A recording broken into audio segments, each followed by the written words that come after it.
ہمارے جو چرچ کا ایک دستور ہے، بے شک وہ یہاں سے پڑھ کے گئے ہیں، انہوں نے بڑا کام کیا اس چرچ میں، لیکن ابھی وہ ہمارے درمیان آئے ہیں مہمان بن کر، تو بڑی ضرورت ہے کہ ہم ان کی حوصلہ افزائی کریں۔ تو میں بزرگ امین سے درخواست کرتا ہوں یہاں پر آئیں، تو وہ خدا کے خادم کو مالا پہنائیں گے، اس کے بعد ہم خدا ان کا کلام سنیں گے۔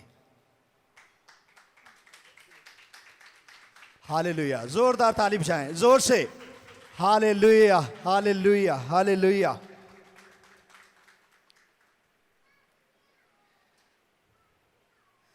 تو خداوند جو ہے وہ وعدوں کا سچا ہے، تو جو وہ وعدہ ہمارے ساتھ کرتا ہے اس کو وہ پورا کرتا ہے۔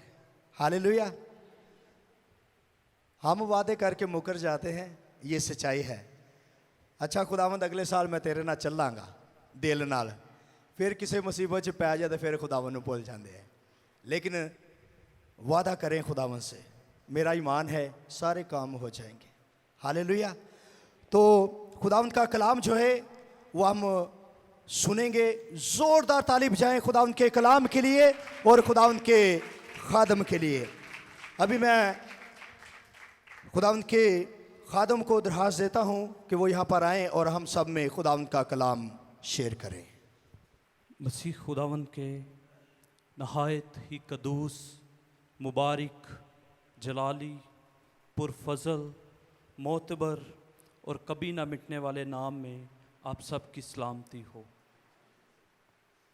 میں نہایت ہی شکر گزار ہوں اپنے منجی، خداوند، مالک، بادشاہ یسوع المسیح کا، جس نے یہ فضل بخشا کہ میں آج شام آپ سبوں کے درمیان خداوند کے زندگی بخش کلام کو بانٹ سکوں۔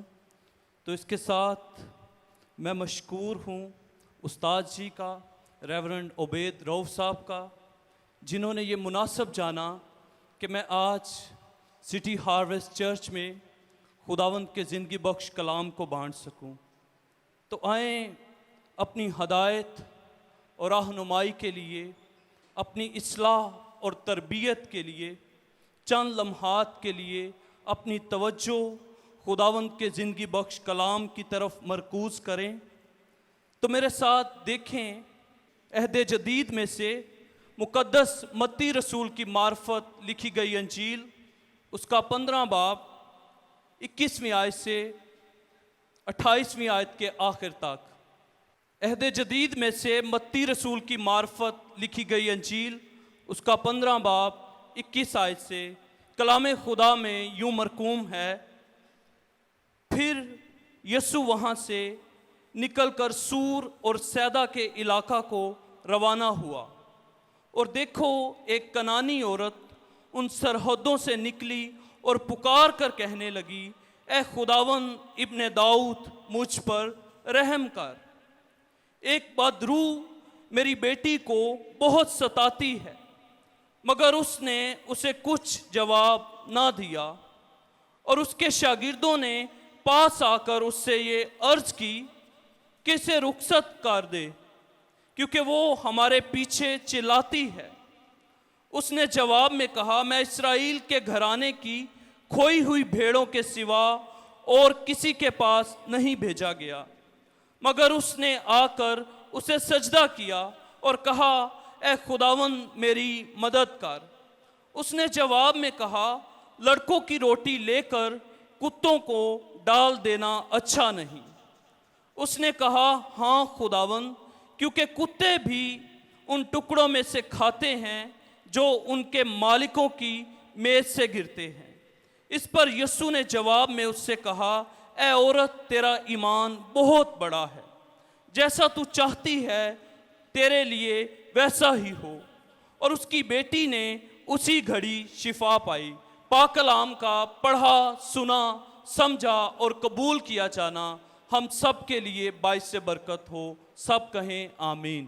خداوند یسوع مسیح سور اور سیدا کے علاقہ میں آئے ہیں، اور ایک کنانی عورت جو ہے وہ یسوع مسیح کا اور شاگردوں کا پیچھا کر رہی ہے، اس غرض سے کہ اس کی بیٹی کو شفا مل جائے۔ اس سے پہلے کہ ہم اس متن کو یا اس حوالے کو، اس کی تفسیر کو سیکھیں، ہم اس کا پس منظر جان لیتے ہیں کہ کنانی عورت کیا ہے۔ چونکہ جب ہم بائبل مقدس کا مطالعہ کرتے ہیں تو کلام ہمیں سکھاتا ہے کہ کنعان جو ہے وہ نوح کا پوتا ہے اور یہ حام کا بیٹا ہے۔ حام نے اپنے باپ کے ساتھ بدفعلی کی، اسے بے حرمت کیا، اور نوح نے کیا کیا؟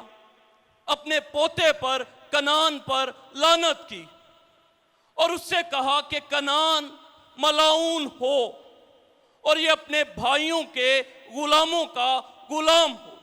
اب یہ عورت کنعانی ہے اور کنعان جو ہے نوح کا پوتا ہے اور اس پر لعنت ہے۔ اس پر خدا کی طرف سے، خدا کے بندہ مقدس نوح کی طرف سے لعنت ہے، کیونکہ کنعان کے باپ حام نے اپنے باپ نوح کو بے حرمت کیا ہے۔ اور نوح نے جب اس پر قرض کی تو پوری جو قوم ہے، جو کنعان کی ساری نسل اور ساری سرزمین ہے، وہ اس لعنت کے نیچے آ جاتی ہے۔ اور یسوع مسیح سور اور سیدا کے علاقے میں ہے، اور جو سیدا ہے وہ آگے کنعان کا بیٹا ہے۔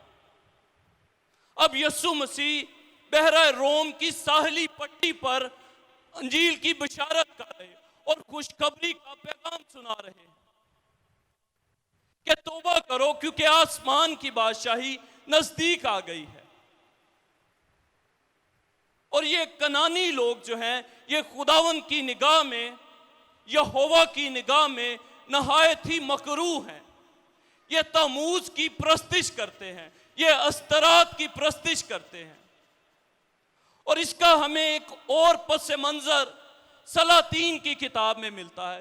پہلے سلاطین میں ہمیں ایک بادشاہ کا ذکر ملتا ہے، اتبال، جس کے نام کے معنی ہیں کہ بال اس کے ساتھ ہے، اور یہ بھی سیدانیوں کا بادشاہ ہے، ان سیدانیوں کا جس سیدا کی یہ عورت رہنے والی ہے۔ اور یہ جو ابتال جو بادشاہ ہے، یہ ایزبل کا باپ ہے۔ آج ہم سیکھیں گے کہ کیوں مسیح یسوع نے اس عورت کو اتنا تلخ جواب دیا کہ لڑکوں کی روٹی لے کر کتوں کے آگے ڈالنا اچھی بات نہیں ہے۔ اب یہ سیدا کی رہنے والی ہے۔ سیدا جو ہے اسے فینیکے کے نام سے بھی جانا جاتا ہے، اور یہ موجودہ لبنان ہے۔ اور سیدا پر خدا کی لعنت ہے، کیونکہ یہ آگے حام کا بیٹا ہے۔ کنعان پر لعنت ہے، اس کے بعد حام پر اور سیدا پر اور پوری قوم پر جو بال کے پجاری ہیں۔ پہلے یہ تموز کی پرستش کرتے ہیں، اور جب اسرائیل کے دور میں موسیٰ کے بعد اسرائیل کی نافرمانی کے باعث یہ کنعانی بچ رہے ہیں، جب یشوع بنی اسرائیل کی قیادت کر رہا تھا، تو جب انہوں نے ملک موعود کو، کنعان کے ملک کو مغلوب کیا، تو انہوں نے چند کنعانیوں کو چھوڑ دیا، اور یہ انہوں نے خدا کے حکم کی نافرمانی کی، جبکہ خدا نے کہا تھا کہ کنعانیوں کا نام صفحہ ہستی سے مٹا دینا، ان کے بیوی بچوں کو، ان کے چپاؤں کو، سب کو ہلاک کر دینا اور اس ملک پر قبضہ کر لینا۔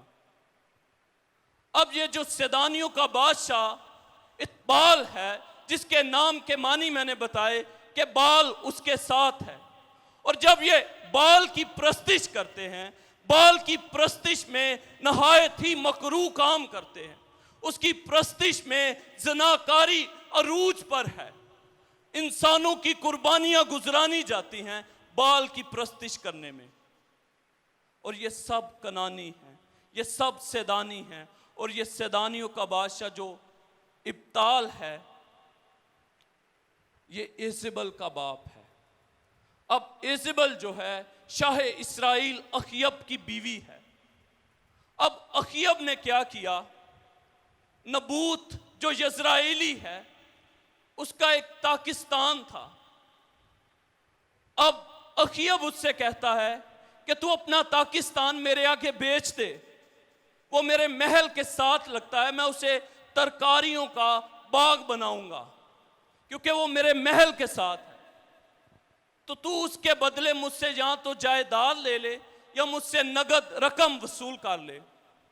اب نبوت یزرائیلی نے اس سے کہا کہ خدا نہ کرے کہ میں اپنے باپ کی جائیداد کو تیرے آگے بیچ دوں۔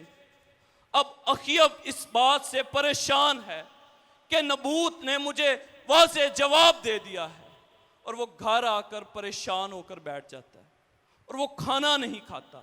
اب ایزبل اس کے پاس آتی ہے اور اس سے کہتی ہے کہ تیرا منہ کیوں اداس ہے، کیا وجہ ہے کہ تو کھانا نہیں کھا رہا؟ تو اخیب ایزبل کو بتاتا ہے کہ نبوت یزرائیلی نے مجھے جگہ دینے سے، اپنا پاکستان دینے سے انکار کر دیا ہے، اور اس نے کہا اسرائیل میں یہ تیری بادشاہی ہے، اٹھ اور کھانا کھا اور اپنا جی بہلا، اب نبوت کا پاکستان میں تجھے دلواؤں گی۔ اب ایزبل کیا کرتی ہے، اس نبوت کے جو شہر کے بزرگ اور امیر حاکم ہیں ان کے نام خط لکھتی ہے اخیب بادشاہ کی طرف سے کہ تم نبوت کو اونچی جگہ پر بٹھانا اور روزہ رکھ کر منادی کرنا اور 2 شریر آدمی لینا اور ان سے یہ کہلوانا کہ نبوت نے بادشاہ پر اور خدا پر لعنت کی ہے، اور پھر تم نبوت کو سنسار کر دینا۔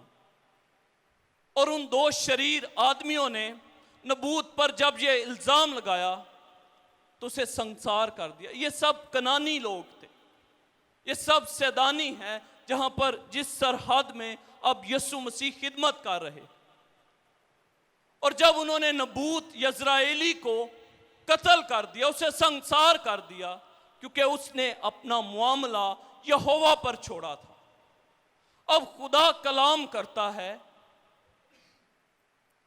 اپنے بندہ ایلیا کی بابت، اور لکھا ہے اور خداوند نے ایزبل کے حق میں بھی یہ فرمایا کہ یزرائیل کی فصیل کے پاس کتے ایزبل کو کھائیں گے، جس طرح انہوں نے نبوت یزرائیلی کو کھایا، اس طرح یزرائیل کی فصیل کے پاس کتے جو ہیں وہ ایزبل کو کھائیں گے۔ اب خدا نے یہ کلام کر دیا، اور 10 سال بعد یہ پیشین گوئی تکمیل پاتی ہے۔ اور جب یاہو بادشاہ آیا تو اس نے بڑی چالاکی کے ساتھ ایزبل کو کھڑکی سے گرا دیا اور کتوں نے اس کی لاش کو کھایا، صرف اس کی کھوپڑی اور اس کے ہاتھ اور پاؤں بچ رہے، باقی سارا بدن کتوں نے کھا لیا۔